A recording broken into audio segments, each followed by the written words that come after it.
মুর্শিদাবাদের হরিহরপাড়া বিধানসভা কেন্দ্রে আসন্ন নির্বাচনকে ঘিরে রাজনৈতিক উত্তেজনা ক্রমশ বাড়ছে। ৭৩ নম্বর হরিহরপাড়া বিধানসভা কেন্দ্রে প্রার্থী হিসাবে পুনরায় ভরসা রাখা হয়েছে নিয়ামত শেখের উপর।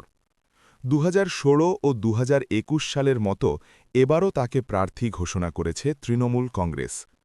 দলের শীর্ষ নেতৃত্ব তথা মুখ্যমন্ত্রী মমতা বন্দ্যোপাধ্যায়ের এই সিদ্ধান্ত সামনে আসতেই এলাকায় দলীয় কর্মী সমর্থকদের মধ্যে ব্যাপক উচ্ছ্বাস দেখা যায়। মঙ্গলবার প্রার্থী ঘোষণা হওয়ার পর থেকেই শুরু হয়ে যায় জোর কদমে প্রচার, বিশেষ করে দেওয়াল লিখনের মাধ্যমে সমর্থনের বার্তা ছড়িয়ে দিতে দেখা যায় কর্মীদের। এদিন এন নিউজ লাইভ এক্সক্লুসিভের মুখোমুখি হয়ে এক কর্মী সমর্থক জানান, নিয়ামত শেখ গত ২ মেয়াদে এলাকায় উন্নয়নের কাজ করেছেন, তাই মানুষ আবারও তাকে জেতাবেন বলে আমরা আশাবাদী। অন্যদিকে এই কেন্দ্র থেকে প্রতিদ্বন্দ্বিতায় নেমেছেন বিজেপি প্রার্থী তন্ময় বিশ্বাস। যদিও এখনও পর্যন্ত সিপিএম ও কংগ্রেস তাদের প্রার্থী ঘোষণা করেনি, ফলে রাজনৈতিক সমীকরণ কোন দিকে মোড় নেবে তা নিয়ে জল্পনা অব্যাহত। সব মিলিয়ে হরিহরপাড়া বিধানসভা কেন্দ্রের লড়াই যে জমজমাট হতে চলেছে তা ইতিমধ্যেই স্পষ্ট। তবে শেষ হাসি কার মুখে ফুটবে তার উত্তর মিলবে আগামী ৪ মে ভোটের ফল প্রকাশের দিন।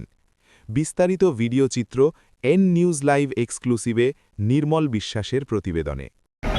তৃতীয়বারের জন্য ৭৩ হরিহরপাড়া বিধানসভার প্রার্থী হলেন নিয়ামত শেখ, কী বলবেন?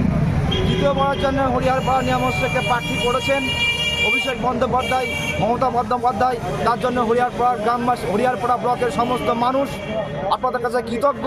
কারণ হরিহরপাড়ার বিধানসভাতে ৭৩ নম্বর বিধানসভায় নিয়ামত শেখ সাহেব যে কাজ করেছেন, যে পরিষেবা দিয়েছেন, তাতে আমরা হরিহরপাড়া ব্লক মানুষ ভালো আছি, আরও ভালো হয়েছি, আরও আনন্দিত হয়েছি। এই জন্যেই আবার তৃতীয়বার আমরা আমাদের সেই মনের মানুষটাকে পেয়েছি, আমাদের শেখ নিয়ামত শেখ সাহেবকে।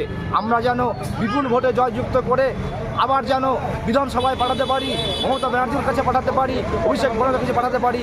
তার জন্য হরিহরপাড়া ব্লকের সমস্ত মানুষকে ধন্যবাদ জানাই। আমরা সমস্ত চেষ্টা করে সেই জায়গায় পৌঁছে দেব। আশা করি হরিহরপাড়া ব্লকের মানুষ ভবিষ্যতে যে কাজটা আমরা পেয়েছি আবার সেই নিয়ামত শেখ সাহেবের কাছে পাবো। আমরা সেই নিয়ামত শেখ সাহেবকে আবার বিধানসভায় পাঠাবো বিপুল আকারে ভোট যুক্ত করে। আপনার নাম? ইসমাইল মন্ডল, ডাকনাম বঙ্কু, সভাপতি।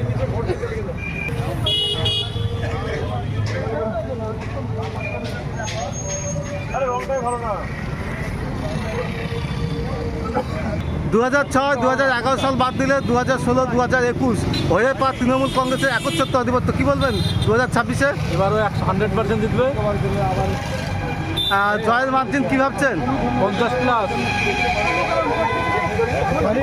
বেলডাঙ্গায় এবারে যে প্রার্থী পরিবর্তিত হলো, কি বলবেন? বেলডাঙ্গাও জিতবে 22-22 মুর্শিদাবাদ। আচ্ছা আচ্ছা, আপনার নাম? আক্তারুল শেখ। কী পদে আছেন আপনি? হরিহরপাড়া পার্টি অফিসের ফুল টাইমার।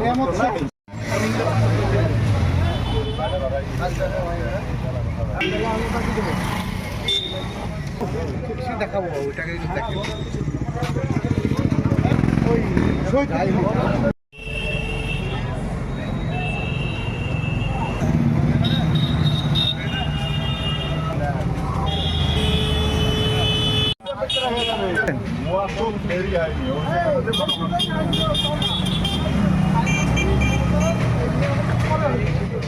দাদা, মমতা ব্যানার্জি হরিহরপাড়ার দুবারের বিধায়ক আলহাজ নিয়ামত শেখের উপরই ভরসা রাখলেন তৃতীয়বারের জন্য, কি বলবেন? তার জন্য রাজ্যের মুখ্যমন্ত্রী মমতা বন্দ্যোপাধ্যায়কে ধন্যবাদ জানাবো যে হরিহরপাড়ার বিধানসভায় আমাদের প্রিয় বিধায়ক নিয়ামত শেখ সাহেবকে আবার নতুন করে দায়িত্ব দেওয়ার জন্য। শুধুমাত্র হরিহরপাড়া না, সারা মুর্শিদাবাদ জেলায় নেতা বলতো নিয়ামত শেখ। তাহলে হরিহরপাড়ায় দ্বিতীয় কোনো নাম হবে না। উন্নয়ন যদি কিছু করে থাকে, যতটা করেছে কিছুটা বললা ভুল হবে। হরিহরপাড়ার উন্নয়নের কাণ্ডারি নিয়ামত শেখ। জয়ের ব্যাপারে কতটা আত্মবিশ্বাসী? জয়ের ব্যাপারে হয়ে গেছে সময়ের অপেক্ষা। গতবারে যে মার্জিন ছিল তার 5 ডবল মার্জিনে জিতবে আশা করছি। এত বাড়াবাড়ি আমরা শুধুমাত্র 4 মে দিকে তাকিয়েছি। আপনার নাম? আমার নাম রাজিবুল ইসলাম, কি পদে রয়েছে? শেরপুর অঞ্চল যুব সভাপতি। ধন্যবাদ।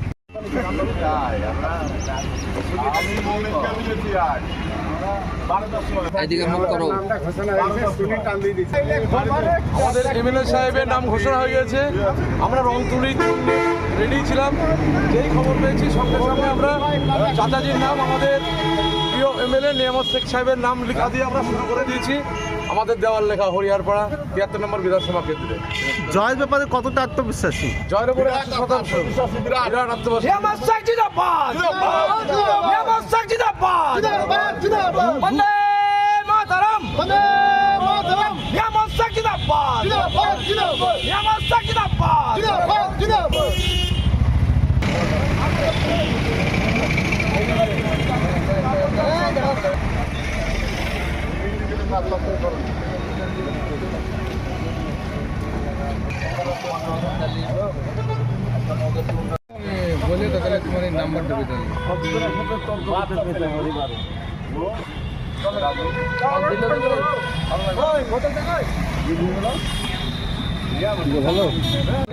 আপনি 6 মাস আগে জানি যে নিয়ে হতে পারবে।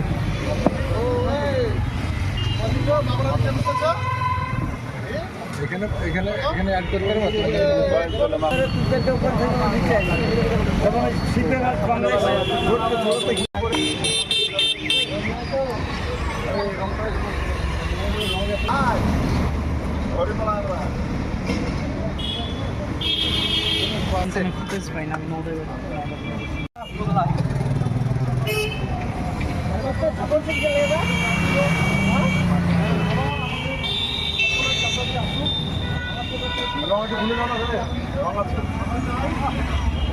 রংটা পাতলা